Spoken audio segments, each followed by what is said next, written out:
Hey everybody, Diana here with Diana Renee Holmes, powered by Keller Williams, and we are here with our Lunch and Learn.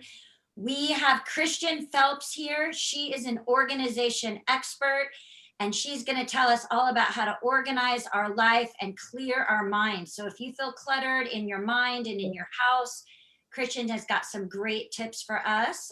We also have Miss Mary Roberts here. Hi, everybody. Lead buyer specialist on our team.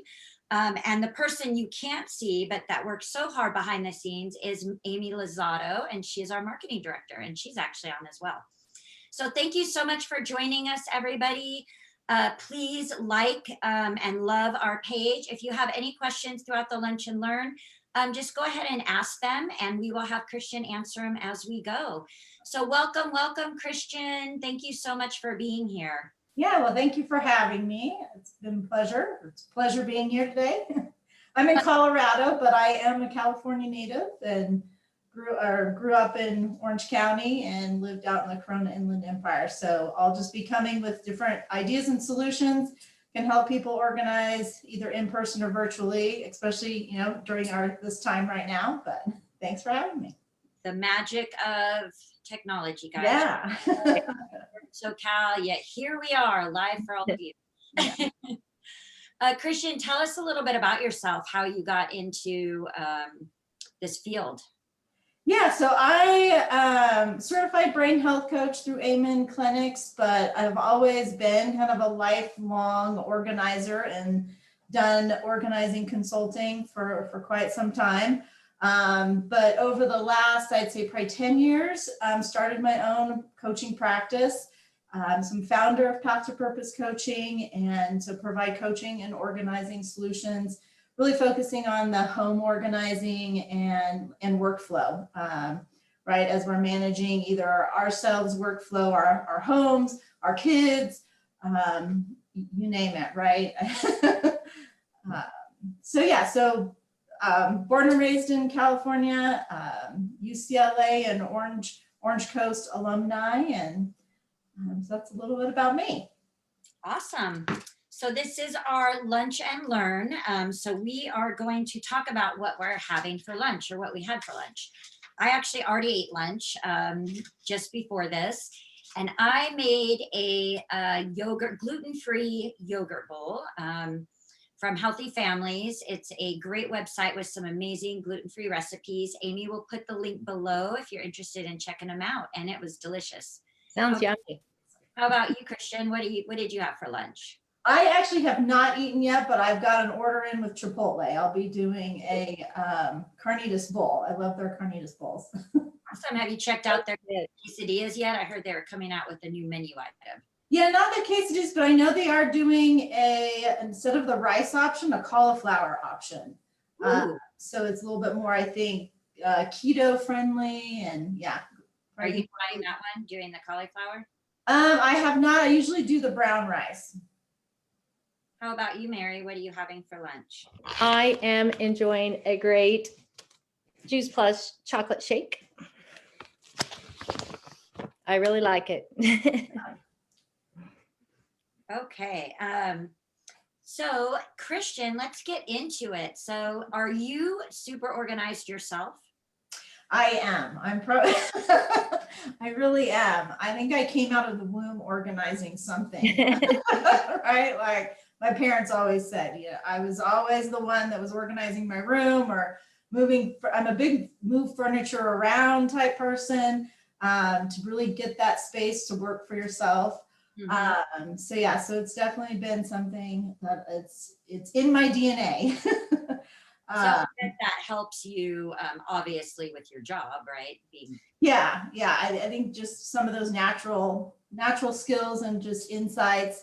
I apply what I do.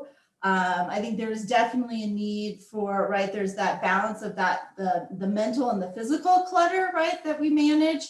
And I provide that within the coaching, right, is when we're dealing with really our thoughts, right, kind of our negative thinking, and even organizing that and being able to declutter that and to purge some of that, and find some of those positive thinking and And yeah, so I use that as well within the coaching side. Would you say that purging physically goes along with purging mentally? Oh, definitely. Yeah. I think, whether you're, purging a closet, or, just purging, maybe it's piles of paper or things that you've got, it definitely will help. It really gives you like that breathing room, right? It clears that space and Mhm. mentally and the energy, you can really feel that energy. And when you are purging, I think there's five, I say called my 5 decisions, right? When you're going through things, because sometimes we're like, well, how do we even start to purge, right? Right. And it's important to have, right, your trash pile, your shred pile, your donate pile. I always like the filing, right? There might be papers that we need to keep to file. And then there's the keep pile.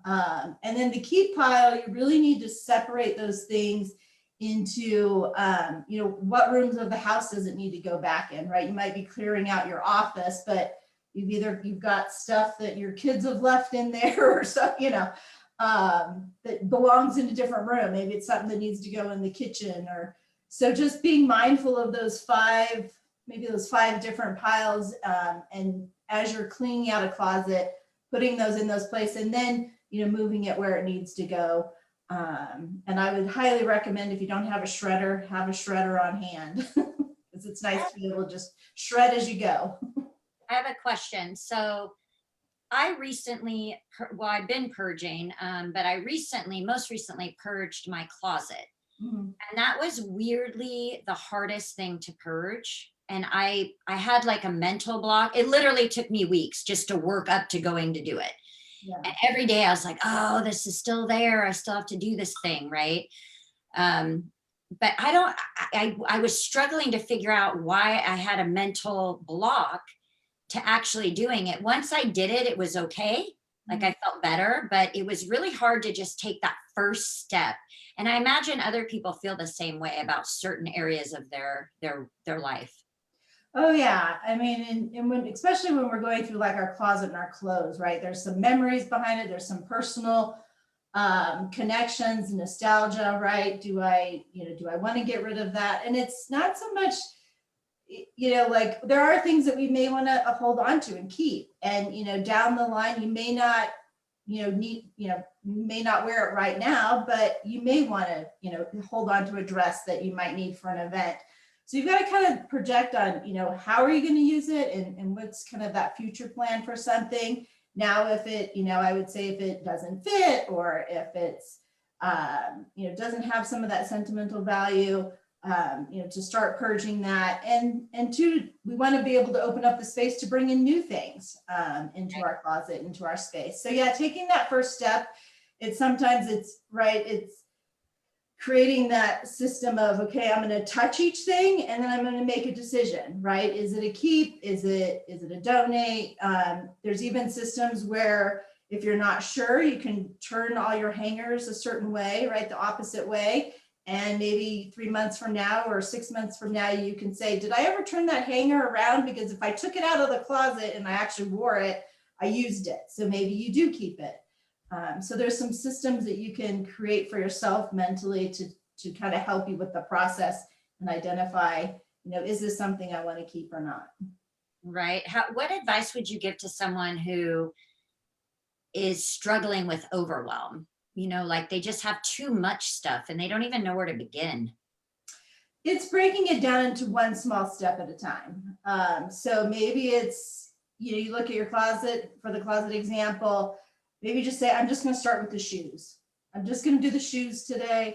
I'm just going to start, and then it's not like I have to do it all at one time. You could say, I'm just going to look at the shorts, right, on my summer wear. And then it breaks it down into bite-sized pieces. Right. That makes sense. Yeah. So even like for an office example, you might start with, I'm just going to attack the inbox, or I'm just going to attack, this pile of paper, or maybe these magazines. And then when you're done with the magazines, you pick that next thing. Little by little. Yeah. Did you have a question, Mary? I do. When you go to help somebody, is there like a specific place that you begin that's kind of like the heart of organizing? the house? Do you like question them to find out, where they are? How do you begin? It's really probably first assessing what's the long-term goal, right? What's that desired outcome, right? Is it maybe a closet? Is it a kitchen? Is it, overall living space? So first identifying some of those, the big reach, and then working backwards from there and saying, okay, well, this might be a great place to start. Mhm. Okay, thank you. We have a yearly community garage sale here in Corona, where our base is. We have over 100 people signed up this year so far. So we thought this would be a great show to kind of talk about purging and how to, get rid of stuff, right? And Yeah. I'm telling it's great. Yeah. If there's an opportunity to be able to sell it, putting things online. I would also say is as you're going through that purging process, it's, especially for some of those memory items, taking pictures and photographing things, and using platforms like, say, like a Shutterfly book, or creating things, so you have some memories. We were just doing a big estate sale purging for my mother-in-law, and we wound up taking so many pictures, and then we're going to create an album. So that's another way too, as families are, going through things, and you've got to, kind of purge or get ready for a garage sale. You might have some sentimental value, but if you're really not using it, it's, you're not going to want to keep it, then that's a great way to kind of have that memory, is through photographs and taking pictures for items. We have a question from Vicky. She just asked, how do you delegate organizing when working with family members? So I know Vicky, she's a good friend of mine. Hi, Vicky, thanks for joining. And I know that she's got 2 little boys. So I imagine that she's talking about her 2 boys and Gavin, her significant other, and getting them to join in and help. Yeah, so I think for kids, it's always a great way. The earlier they can start, the better. I'm a firm believer of keeping like things together. So if you can start working with your kids early on to say, these like toys go together, you've got all the Legos in one spot, you've got all the trucks in one, and having containers and labeling those things. And then, so yeah, bring them out to play with them, but then put those items back where they belong, right? Everything has a place, a designated place, and keeping those like things together is helpful.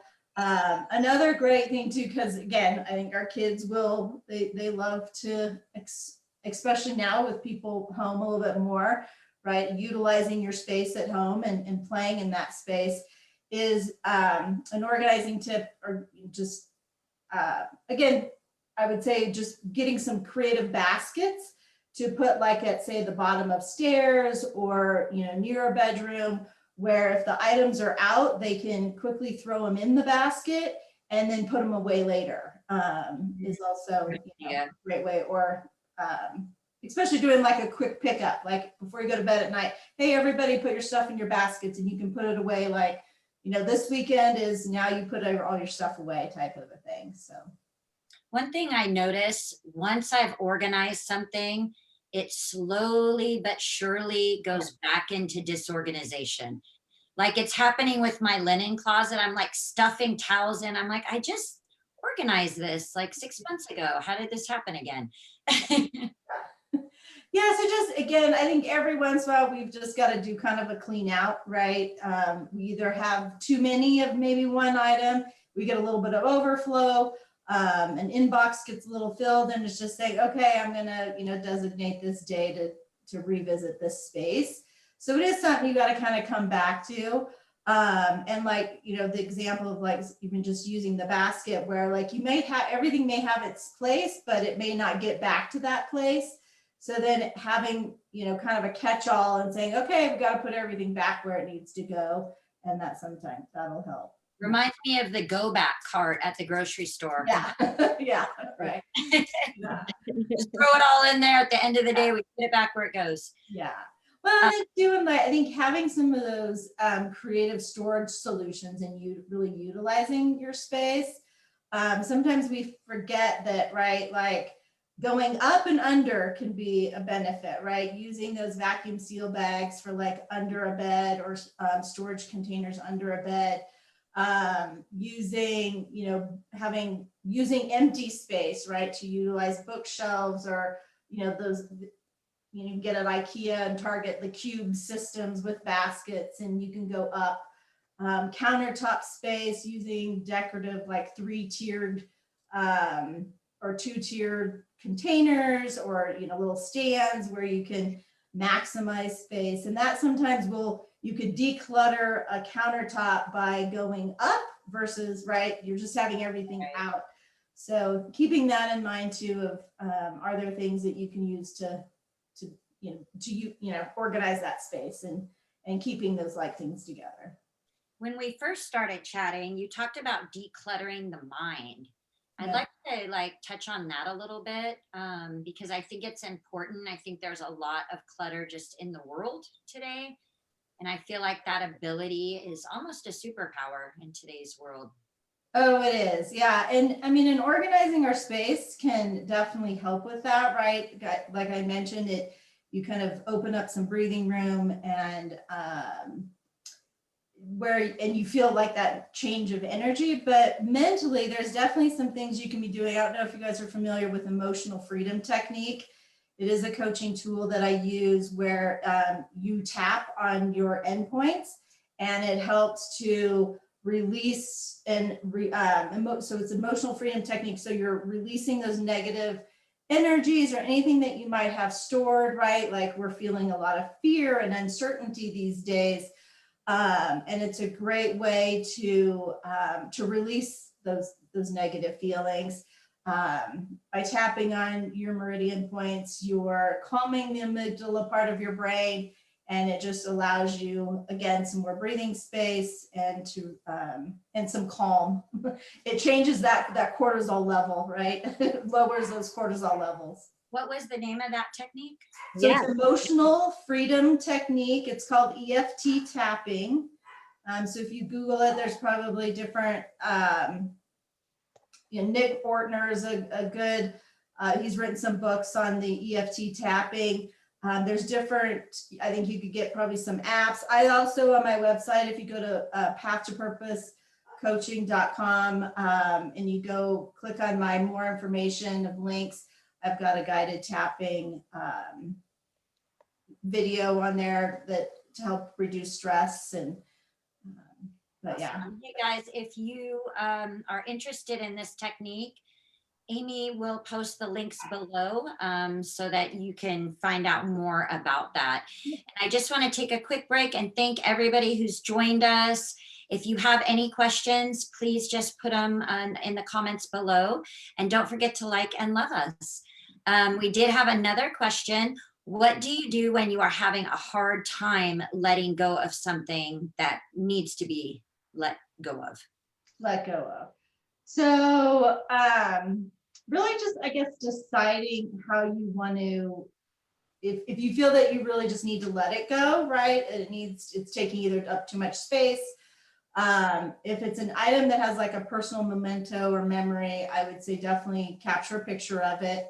And I think, again, there's that psychological of, I'm letting it go. Like, you need to know your why. Like, why do you need it? Like, do you need more room? Are you relocating and now you don't have the space for it? So sometimes psychologically, we can let go a little bit easier when we know our why. So I'd say identify your why and have that conversation with yourself as to help you understand why you're letting that go. A really great point. Knowing your why is so useful in so many areas, Yes. especially like for us work. Right. Yeah. Which brings me to workflow. So I know a lot of us are still working from home, and workflow can be challenging, especially for parents with kids at home that they're still homeschooling every day or some days. So that ability to create workflow, so valuable, right? Oh, So, it is. Yeah. Yeah. So it's creating those systems, having some of the designated space. I would say right, with so many people home is, you know, where is your space in your house that you know, are sitting down, whether at a desk and in a space that you feel that you love and that it brings you some joy. And it doesn't need to be really a really big space. It just needs to be kind of your identified space, and putting some fun things in there that, you know, brings a smile on your face. But I'd say as far as like the workflow, like, right, paper that comes into our home and can be very overwhelming, right? Anything from kids' paperwork from school to the mail to magazines or anything that's coming in. And if you're able to create some systems with that, those daily systems of, okay, when all the mail comes in, this is where it goes, right? Like having a designated box or container for that, you know, because sometimes we can't get to it every day. But having a spot for it where it's maybe not just thrown on a counter or like right on the kitchen counter, that's where we eat, right? So it's in its own space, it's identified. And then, you know, when you are able to get to that, taking those next step actionable steps of, you know, is it something I need to file? Is it a bill I need to pay? Is this actually trash? Do I want to recycle it or do I want to shred it? So creating those identified action steps for the paper and the workflow, right? And same thing, like as you're organizing your office, you know, is this something I need to file, or having, you know, a file folder with, you know, the different, maybe it's projects or clients in real estate, and having a system, whether it's a filing system, it might be files within like a little rack of charts, right, of people that you're working with right now, but creating that system that works for you, and then having a way where you can come back through to, and, you know, whether you're purging files and having a way to either, whether it's shredding or throwing that stuff away. And using shred companies are also great too, like a mobile shred company that'll come in and shred in bulk, which is nice. Right. Yeah. It all comes down to systems. I hear you using that word over and over again. Yes. Yeah, and Power. You probably help with your personal coaching, creating those systems with people. yeah, and we all, right, and creating it really a personalized way, like how, like some people are more, I need the paper calendar, I need the, you know, organizer. Some people are like, I want it all electronic, right? I'm a big, you know, use your phone, maximize its potential with using the calendar, the reminders, you know, the alarms that, and so many, I've worked with a lot of students and just saying, you know, they use it for everything from, right, social media and texting and all of that. But I'm like, have you ever opened the calendar app and used the calendar? And are you putting in your appointments and when assignments are due? Are you creating reminders and things like that? So, and getting families to use a shared calendar, it's amazing. Yeah. Game changers. Yeah. Well, thank you for joining us today, Christian. Well, thank you. Yeah, and on the coaching side, I will be having some more information out too for parents, on just helping students organize and kind of do some pre-college planning on March 25th at 10 a.m. Mountain Standard Time too. So if anybody wants more information on that and helping kids get a little bit more organized and creating some of those next steps. Awesome. We'll put the link below to that event that you're having. We'll also have a link to Christian's website and her contact information so that you can reach out to her. Perfect. So we are at the end here, but we would like to ask you for 3 tips that we can leave our viewers with to help them with their organization. Yeah, so 3 things with that mental and physical clutter is creating that breathing room, right? Of, you know, making decisions with items. If you touch it, make a decision and decide what you're going to do with it. Right? We have control over our stuff and our decisions and our processes.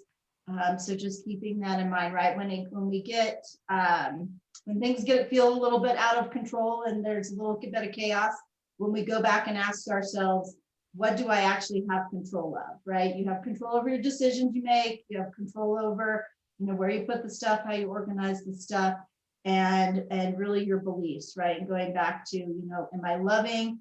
and finding joy in my space. And if not, then ask yourself, okay, what maybe some baby steps, right? Some of those first steps you can take to create that space that you love.